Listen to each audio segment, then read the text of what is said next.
ಸಖತ್ ಖಾರ ಬಣ್ಣ ಮತ್ತು ರುಚಿ ಆಚಿ ಚಿಲ್ಲಿ ಪೌಡರ್. ಕಳೆದ 2-3 ದಿನಗಳ ಹಿಂದೆ ಕಲಾಪದಲ್ಲಿ ಭಾರೀ ಕಲಹಕ್ಕೆ ಗಲಾಟೆಗೆ ಕಾರಣವಾಗಿದ್ದ ಗೃಹಲಕ್ಷ್ಮಿ ವಿಚಾರ. ಫೆಬ್ರವರಿ ಮತ್ತು ಮಾರ್ಚ್ ತಿಂಗಳ ಹಣವನ್ನ ಹಾಕಿಲ್ಲ ಅಂತ ವಿಪಕ್ಷಗಳು ಹೇಳಿತ್ತು, ಹಾಕಿದ್ದೇವೆ ಅಂತ ಲಕ್ಷ್ಮಿ ಹೆಬ್ಬಾಳ್ಕರ್ ಹೇಳಿದ್ದು.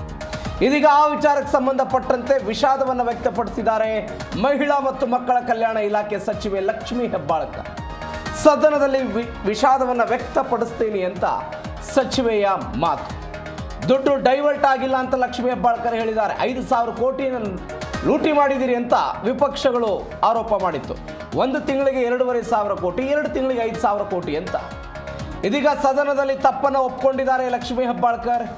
ಫೆಬ್ರವರಿ ಮತ್ತು ಮಾರ್ಚ್ನಲ್ಲಿ ಹಣ ವರ್ಗಾವಣೆ ಆಗಿರುವ ಮಾಹಿತಿ ಇತ್ತು, ಅದನ್ನು ನಾನು ವಾಪಸ್ ಹೋಗಿದ ನಂತರ ಚೆಕ್ ಮಾಡಿಸಿದ ಮೇಲೆ ಗೊತ್ತಾಗಿದೆ 2 ತಿಂಗಳ ಹಣವ ಜಮೆ ಆಗಿಲ್ಲ ಎಲ್ಲವನ್ನ ಹೇಳಿದರು. ಮಹೇಶ್ ತೆಂಗಿನಕಾಯಿ ಅವರು ಒಂದು ಪ್ರಶ್ನೆ ಕೇಳಿದ್ರು, ಆರ್ ಅಶೋಕ್ ಕೇಳಿದ್ರು. 2,500 ಕೋಟಿ ರೂಪಾಯಿ 1 ತಿಂಗಳಿಗೆ ಆದರೆ 2 ತಿಂಗಳಿಗೆ 5,000 ಕೋಟಿ ಆಯಿತು. ಎಲ್ಲಿ ಹೋಯಿತು ಹಣ? ಈ ಹಣವನ್ನು ಯಾರು ಲೂಟಿ ಮಾಡಿದ್ದಾರೆ? ಎಲ್ಲಿ ಹೋಯಿತು? ಇದಕ್ಕೆ ಲೆಕ್ಕ ಬೇಕಲ್ವ ಅನ್ನುವಂಥ ಎಲ್ಲ ಪ್ರಶ್ನೆಯನ್ನು ಸದನದಲ್ಲಿ ಕೇಳಲಾಗಿತ್ತು. ಲಕ್ಷ್ಮಿ ಹೆಬ್ಬಾಳ್ಕರ್ ಅವರನ್ನು ಸಂಪುಟದಿಂದ ವಜಾ ಮಾಡಬೇಕು ಎನ್ನುವಂಥ ಆಗ್ರಹವನ್ನು ಕೂಡ ವಿಪಕ್ಷ ನಾಯಕರು ಈ ವಿಚಾರದಲ್ಲಿ ಮಾಡ್ತಾ ಇದ್ರು. ಬಿಕಾಸ್ ಅವರು ಸದನಕ್ಕೆ ತಪ್ಪು ಮಾಹಿತಿಯನ್ನು ಕೊಟ್ಟಿದ್ದಾರೆ ಎನ್ನುವಂತಹ ನಿಟ್ಟಿನಲ್ಲಿ ಚರ್ಚೆಗಳಾಗಿತ್ತು. ಇವತ್ತು ಲಕ್ಷ್ಮಿ ಹೆಬ್ಬಾಳ್ಕರ್ ವಿಷಾದ ವ್ಯಕ್ತಪಡಿಸಿದ್ದಾರೆ. ಸನ್ಮಾನ್ಯ ಅಧ್ಯಕ್ಷರೇ,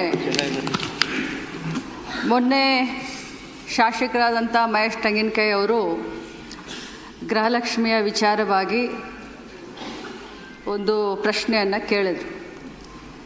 ನಾನು ಮೊನ್ನೆ ಕೂಡ ಸದನಕ್ಕೆ ಹೇಳಿದ್ದೇನೆ, ಇವತ್ತು ಕೂಡ ಅದನ್ನೇ ಹೇಳಲಿಕ್ಕೆ ಬಯಸ್ತೇನೆ. ಈ ಗೃಹಲಕ್ಷ್ಮಿ ಯೋಜನೆ ಕರ್ನಾಟಕ ರಾಜ್ಯದ 1,26,00,000 ಕುಟುಂಬದ ಯಜಮಾನಿಯರಿಗೆ ಪ್ರತಿ ತಿಂಗಳು 2,000 ರೂಪಾಯಿ DBT ಮುಖಾಂತರ, ನಾನು ಒತ್ತಿ ಹೇಳಲಿಕ್ಕೆ ಬಯಸ್ತೇನೆ, DBT ಮುಖಾಂತರ ಯಾವುದೇ ಮಧ್ಯವರ್ತಿಗಳ ಹಾವಳಿ ಇಲ್ಲದೆ ಡೈರೆಕ್ಟಾಗಿ ಅವರ ಬ್ಯಾಂಕ್ ಅಕೌಂಟ್ಗೆ ಹೋಗುವಂಥ ಒಂದು ಅತ್ಯುನ್ನತ ಒಂದು ಯೋಜನೆ. ಈ ಕರ್ನಾಟಕದಲ್ಲಿ ಗೃಹಲಕ್ಷ್ಮಿ ಯೋಜನೆಯನ್ನು ಪ್ರಾರಂಭ ಮಾಡಿದ ಮೇಲೆ ದೇಶದ ಪ್ರತಿಯೊಂದು ರಾಜ್ಯದಲ್ಲಿ ಇದನ್ನು ಒಂದು ಮಾಡೆಲ್ ಆಗಿ ಯೂಸ್ ಮಾಡಿಕೊಂಡು ಇದು ಬಹಳಷ್ಟು ಯಶಸ್ವಿಯಾದಂಥ ಯೋಜನೆ ಅಂತ ನಾನು ಹೇಳಲಿಕ್ಕೆ ಬಯಸ್ತೇನೆ. ನಾನು ಮೊನ್ನೆ ಕೂಡ ಸದನಕ್ಕೆ ಒಂದು ಮಾತನ್ನು ಹೇಳಿದೆ. ಇಲ್ಲಿಯವರೆಗೆ 23 ಕಂತುಗಳನ್ನು ಹಾಕಿದ್ದೇವೆ. 46,000 ರೂಪಾಯಿಗಳು ಒಬ್ಬೊಬ್ಬ ಮನೆಯ ಯಜಮಾನಿಗೆ 1,26,00,000 ಮನೆಯ ಕುಟುಂಬದ ಯಜಮಾನಿಗಳಿಗೆ ಸಿಕ್ಕಿದೆ ಅಂತ ಮೊನ್ನೆ ಕೂಡ ನಾನು ಹೇಳಿದ್ದೀನಿ. ಈ ಹೇಳುವಂಥ ಸಂದರ್ಭದಲ್ಲಿ ಪದೇ ಅವರು ಹೇಳ್ತಾ ಇದ್ರು, ನನಗೆ ಫೆಬ್ರವರಿ ಮತ್ತು ಮಾರ್ಚ್ ಇದು ಬಂದಿಲ್ಲ ಅಂತ ಹೇಳ್ತಾ ಇದ್ರು ಸದಸ್ಯರು. ನಾನು ಹೇಳಿದೆ ಆಗಸ್ಟ್ವರೆಗೂ ಕ್ಲಿಯರ್ ಮಾಡಿದ್ದೀನಿ ಅಂತ ನಾನು ಹೇಳಿದೆ. ಮಾನ್ಯ ವಿರೋಧ ಪಕ್ಷದ ನಾಯಕರು ಕೂಡ ಹೇಳಲಿಕ್ಕೆ ಬಯಸ್ತೀನಿ, ತಾವು ಭಾಳಷ್ಟು ಅನುಭವಿಸ್ತಿದ್ದೀರಿ ಸರ್. ಇಲ್ಲಿ ಆರೋಪ ಪ್ರತ್ಯಾರೋಪಕ್ಕಿಂತ ನಾನು ಮಂತ್ರಿ ಆದಮೇಲೆ ನಾನು ಮೊದಲನೇ ಬಾರಿ ಮಂತ್ರಿ ಆಗಿದ್ದೀನಿ. ಅತ್ಯಂತ ಭಕ್ತಿ ಭಾವನೆಯಿಂದ, ಪೂಜ್ಯ ಭಾವನೆಯಿಂದ, ಯಾಕಂದರೆ ಬಹಳ ದೊಡ್ಡ ಪುಣ್ಯದ ಕೆಲಸ ಮಾಡ್ತಾ ಇದ್ದೀವಿ. ಗೃಹಲಕ್ಷ್ಮಿ ಯೋಜನೆ ಮನೆಯಲ್ಲಿ ಯಾರು ನಮಗೆ ಗೃಹಲಕ್ಷ್ಮಿ ಅಂದ್ರೋ ಇಲ್ಲೋ ಗೊತ್ತಿಲ್ಲ, ಕರ್ನಾಟಕದ ಕಾಂಗ್ರೆಸ್ ಪಕ್ಷದ ಸರ್ಕಾರ ಮಹಿಳೆಯರಿಗೆ ಗೃಹಲಕ್ಷ್ಮಿಯನ್ನು ಕೊಡುವ ಯೋಜನೆ ಮುಖಾಂತರ ಅವ್ರಿಗೆ ಗೃಹಲಕ್ಷ್ಮಿ ಅಂತ ಅಣ್ತಾ ಇದೆ.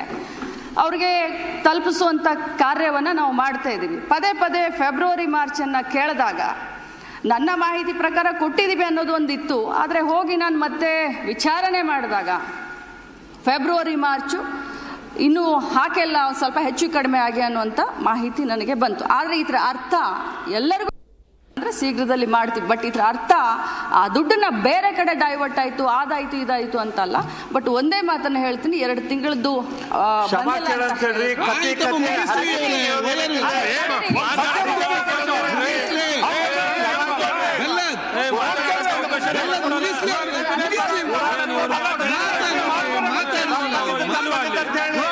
ವಿರೋಧ ಮಾಡಿದವ್ರು ನೀವು.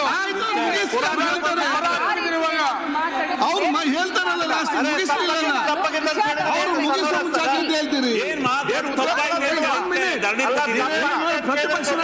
ಮಾತಾಡ್ತಾರೆ.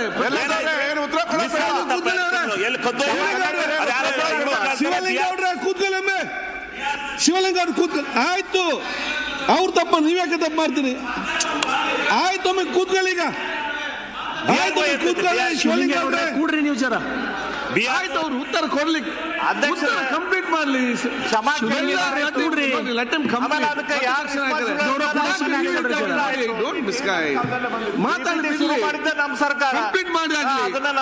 ಆಯ್ತು ಅವ್ರು ನೋಡಿ ಅವ್ರು ಬಂದು ಉತ್ತರ ಕೊಡ್ತಾ ಇದ್ದಾರೆ ಉತ್ತರ ಕರೆಕ್ಟ್ ಕೇಳಿ ಅದನ್ನ ಮತ್ತೆ ಹೆಚ್ಚಿನ ಮಾತಾಡಿ ನಿಮ್ಗೆ ಪುರಾಣ ಬೇಡ ಆಗ್ತದ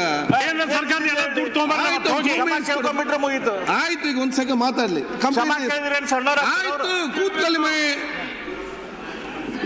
sir I have completed my this one. ನಾನು ಇಂಟೆನ್ಷನಲಿ ನಮಗೆ ಈ ಈ ಒಂದು ಸದನವನ್ನು ಮಿಸ್ಲೀಡ್ ಮಾಡುವಂಥ ಇಂಟೆನ್ಷನ್ ಇರಲಿಲ್ಲ.